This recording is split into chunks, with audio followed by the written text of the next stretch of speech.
Welcome to KeepItReal Studios, the only channel on YouTube that keeps it real.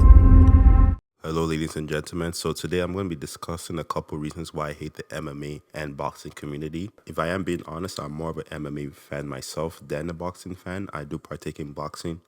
I do watch a couple fighters, but I'm more of an MMA fan. But I feel like most of my points that I have to talk about can represent all combat sports or just any sport in general. If you only knew the power of the dark side. Okay, so starting off, I have to talk about an author by the name of Robert Greene. So he's mostly famous for writing the book 48 Laws of Power, but he has other great books that I do recommend you to check out. So I'm going to talk about one of his books called The Laws of Human Nature. So he kind of talks a little bit about how everybody has a dark side to them that everyone in society normally repress. And he talks about how people kind of use social media as a way to kind of express that dark side.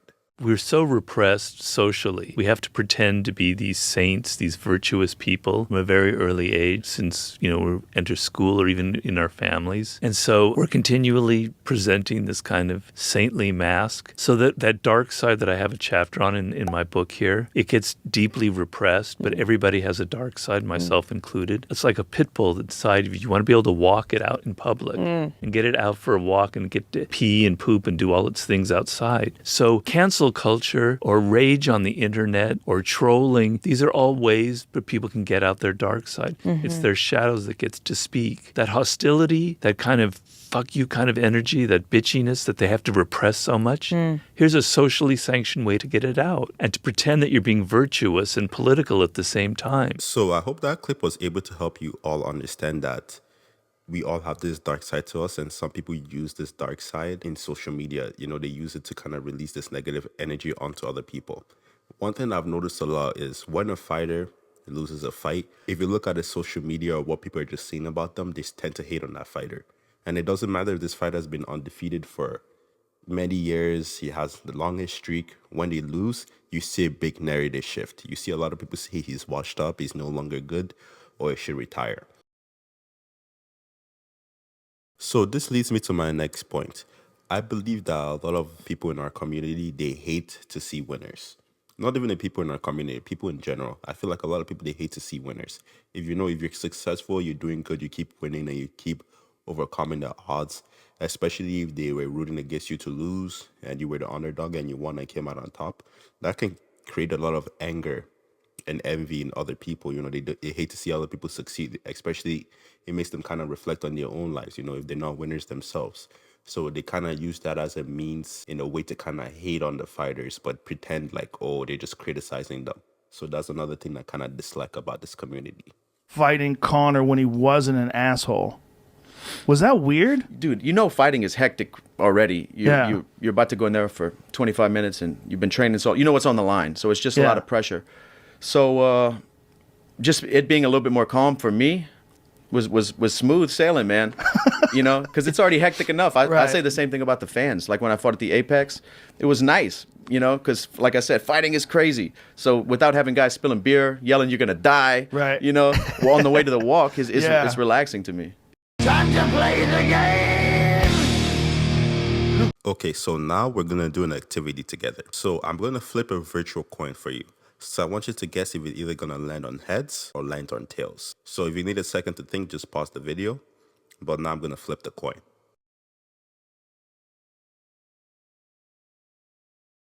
So if you pick tails, congratulations, here's a cookie. If you pick heads, you absolutely suck and you should never play again. This leads me to my next topic, picks.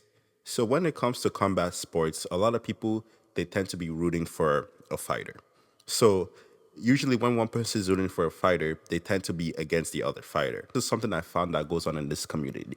So if you pick somebody that is not most likely favored to win, a lot of people tend to hate you on that pick. Especially if you get the pick wrong. A lot of people tend to make fun of you and downplay you and saying you absolutely suck and know nothing about the sport. They tend to call you a casual. But one thing I hate about this is a lot of people tend to forget that anything can happen in a fight. There's no such thing as a pound for pound. There's no such thing as the best fighter. One shot is all it takes. A quick moment, a quick fail, quick slip, and the whole fight could change right there. So I feel like this is a sport that I hate. A lot of people, they tend to think they're better and they know a little bit more about the sport just because they got a pick right, which doesn't mean anything. And I'll say one of my least favorite aspects about this is not even the fact that they make fun of you for getting a pick wrong. They make fun of the fighters for losing.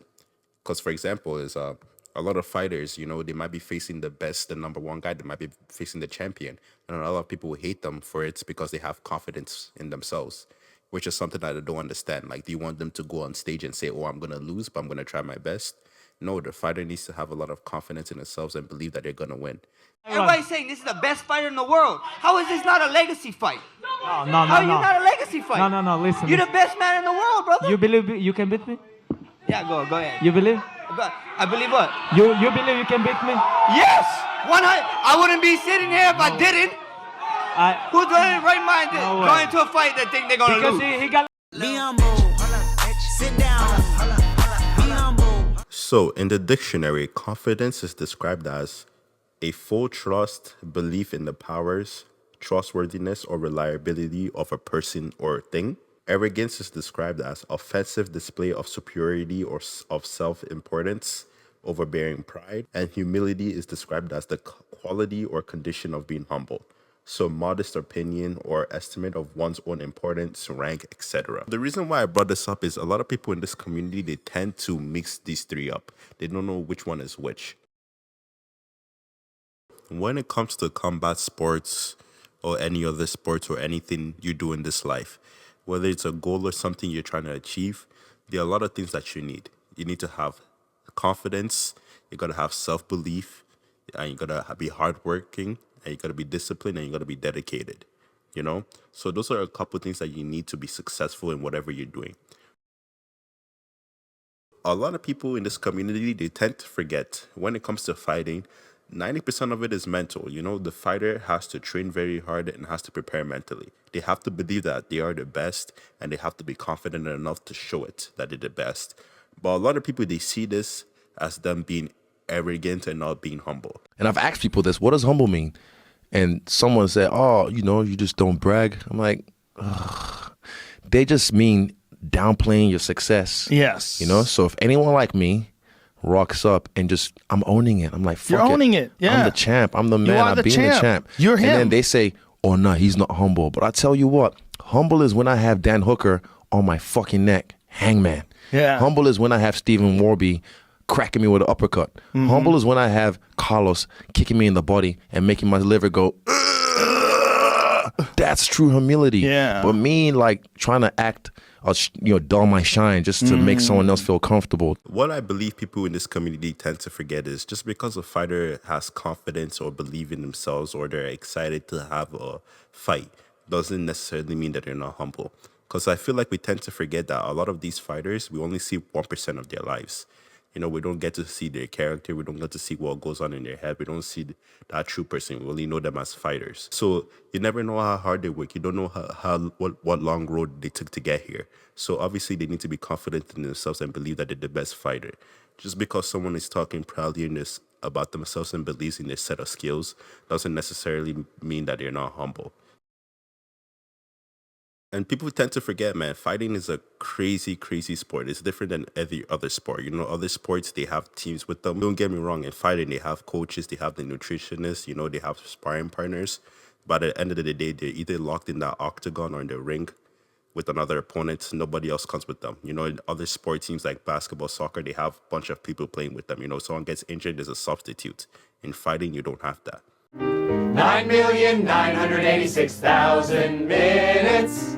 So in conclusion, those are just a couple reasons why I kind of hate the MMA and boxing community, or maybe just even the sporting communities or just communities online in general, because I believe that you can kind of implement all of these points into any aspects of sports or even life in general.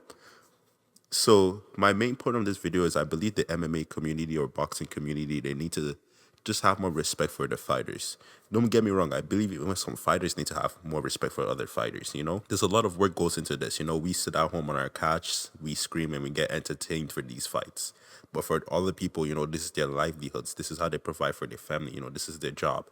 So I believe that we need to, as a community, we need to kind of support these fighters a little bit more, cheer them on whether they win or lose, you know, and have a little more respect towards each other as a community, and have a little more respect towards the fighters and how much hard work they put in just for our own entertainment.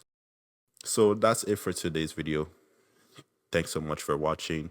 Tell me some things in the comments that you don't like about this community. Tell me some things in the comments that you do like about this community. That'll be all. Thanks so much and have a great day.